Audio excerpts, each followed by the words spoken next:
La ventana abierta. Mi tía no tardará en bajar, Mr. Nuttall, dijo una damita de 15 años, muy segura de sí misma. Entretanto tendrá usted que conformarse con mi compañía. Frampton Nuttall trató de decir algo que resultara halagador para la sobrina del momento, sin menoscabo de la tía próxima a aparecer. En su fuero íntimo dudó más que nunca de que aquellas visitas de cumplido a una serie de personas completamente desconocidas le ayudaran mucho en la cura de nervios a que estaba sometido.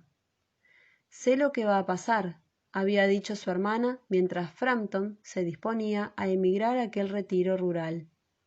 «Te enterrarás allí sin hablar con nadie y tus nervios empeorarán en vez de mejorar. Te daré unas cartas de presentación para todas las personas que conozco allí.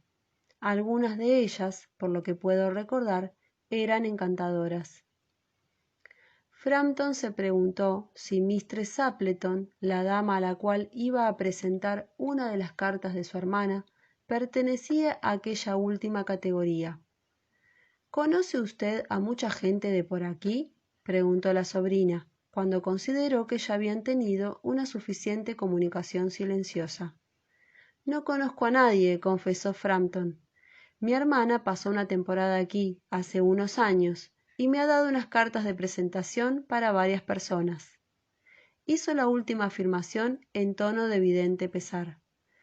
«Entonces, ¿usted no sabe prácticamente nada acerca de mi tía?», inquirió la curiosa damita. «Solo su nombre y dirección», admitió el visitante. Se estaba preguntando si Mistress Appleton era casada o viuda.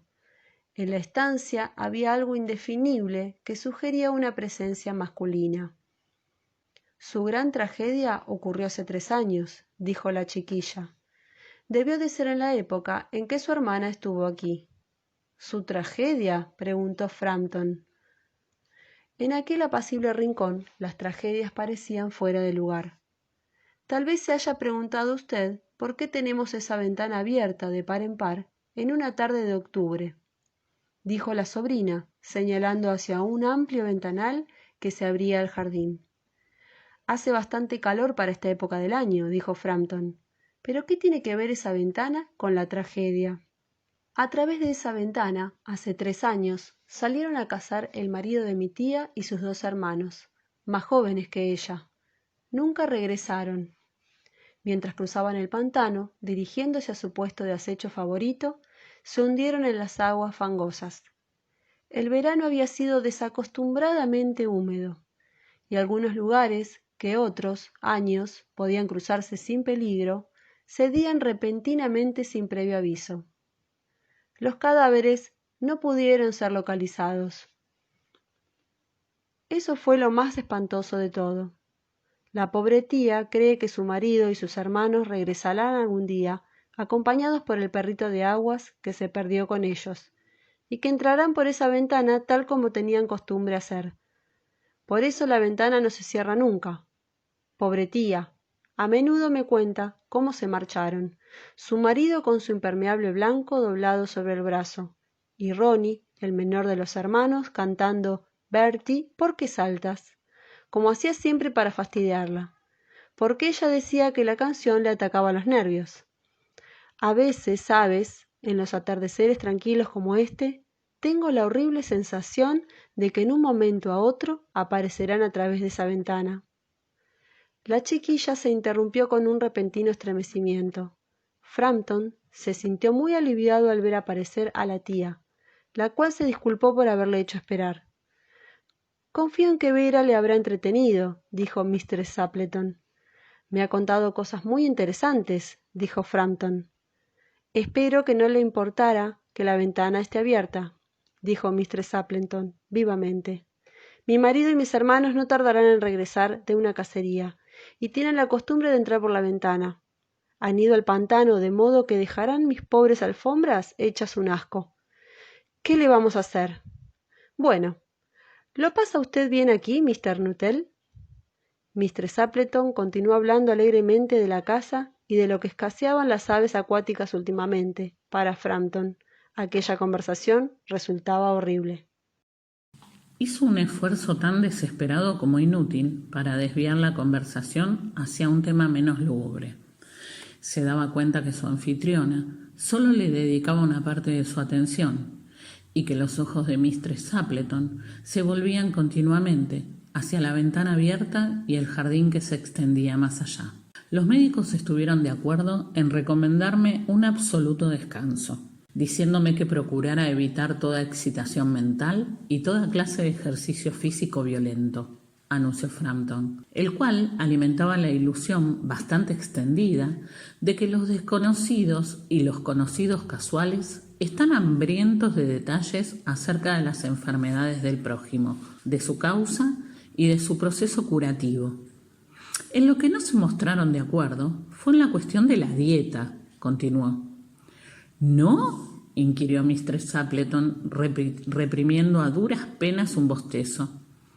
Luego sus ojos se iluminaron súbitamente con una expresión interesada, aunque no por lo de Frampton, estaba diciendo.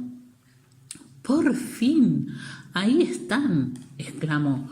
«Llegan a tiempo para el té y vienen cubiertos de barro hasta los ojos». Frampton se estremeció ligeramente y se volvió hacia la sobrina para expresarle silenciosamente su comprensión. La chiquilla miraba fijamente a través de la ventana abierta con una expresión de asombrado horror. Poseído de un súbito e inexplicable temor, Frampton se volvió en su asiento y miró en la misma dirección. A la mesilenta luz del crepúsculo, 3 figuras avanzaban a través del jardín en dirección a la ventana. Las 3 llevaban una escopeta debajo del brazo y una de ellas lucía un impermeable blanco que se había echado por encima de los hombros. Iban acompañadas por un perrito de aguas. Avanzaban en silencio hacia la casa y de repente una voz juvenil empezó a cantar.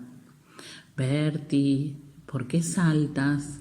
Frampton empuñó salvajemente su sombrero y su bastón, cruzó precipitadamente el vestíbulo, echó a correr por el camino de grava y al llegar a la carretera estuvo a punto de chocar con un ciclista, el cual tuvo que echarse a la cuneta para evitar la aparatosa colisión. «Hola, querida», dijo el hombre del impermeable blanco, entrando a través de la ventana. «Nos hemos cubierto de barro, pero ya está casi seco». «¿Quién era ese tipo que ha salido corriendo como alma que se lleva el diablo cuando nosotros llegábamos?» «Un hombre muy raro, un tal Mr. Nuttall», dijo Mistress Appleton. «Solo sabía hablar de sus enfermedades y en cuanto os ha visto llegar, ha salido huyendo sin despedirse ni disculparse, como si hubiera visto un fantasma». «Supongo que ha sido por el perro», dijo la sobrina tranquilamente. «Me estuvo contando que los perros le inspiran terror. En cierta ocasión se vio obligado a refugiarse en un cementerio situado a orillas del Ganges para escapar a la persecución de 2 perros vagabundos, pero los perros le siguieron hasta el interior del recinto y tuvo que pasar la noche en una tumba recién excavada, con los 2 animales gruñendo y babeando encima de su cabeza. Una cosa así es capaz de destrozarle los nervios a cualquiera». Las fábulas improvisadas eran su especialidad.